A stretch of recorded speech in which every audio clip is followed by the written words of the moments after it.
Hello, I'm Jeff. My wife and I host Message of Hope. Message of Hope wants to be your weekly inspirational, motivational, and non-judgmental friend to help you through your week as we share Bible truth and life experiences to let you know you're not alone. Let's join Sandra to see what message of hope she has today. Hey there, I'm Sandra, and I'll be your host today as we discuss how we may be bullying our own selves or others and find out how to be on the lookout against it and become ruthless through the scriptures to guard our hearts and our minds. In 1 Samuel 16, we read about Samuel being sent to anoint a king from Jesse's sons.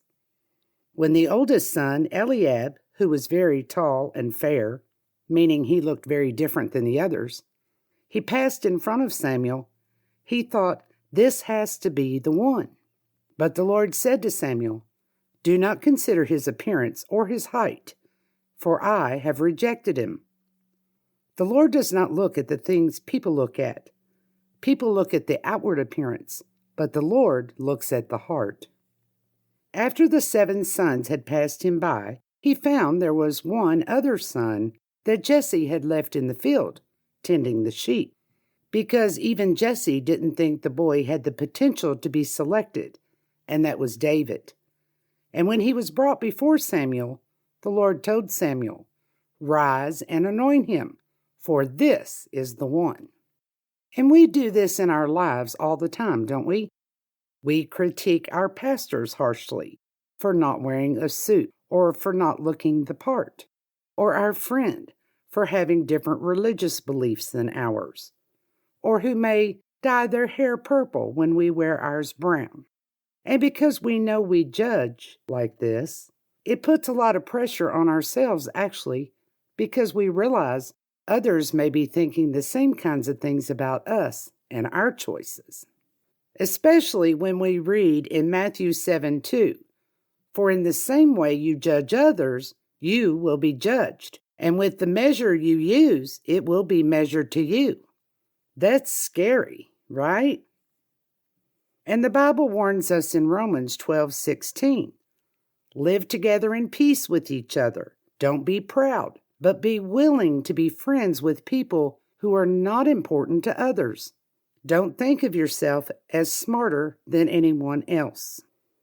So first, we are to not be prideful, or to think of ourselves as being superior to anyone, and to being friends with people who are not important to others. It's warning us not to prejudge others, especially on the things you see outwardly, or if they don't fit into your cookie-cutter world. 2 Corinthians 10:12 says, "We don't dare put ourselves in the same class with those who think they are so important. We don't compare ourselves to them. They use themselves to measure themselves, and they judge themselves by what they themselves are. And this shows that they know nothing." And the scriptures ask us, why are people so important to you? Why do you even think about them? Why do you care about the Son of Man? Is he so important? And here it's letting us know we shouldn't be worried about what others think of us.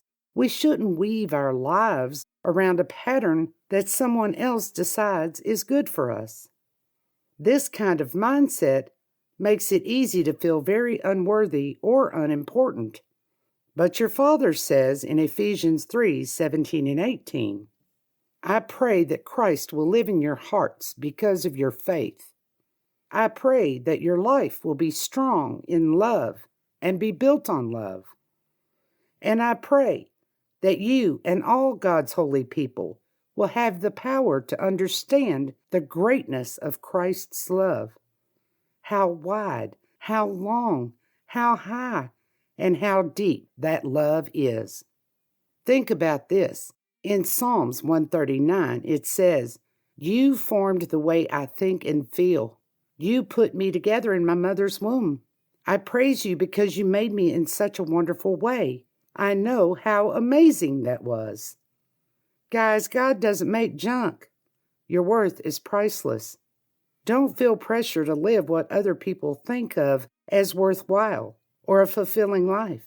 Live your life loving those who are different, the same way Jesus does as he loves you.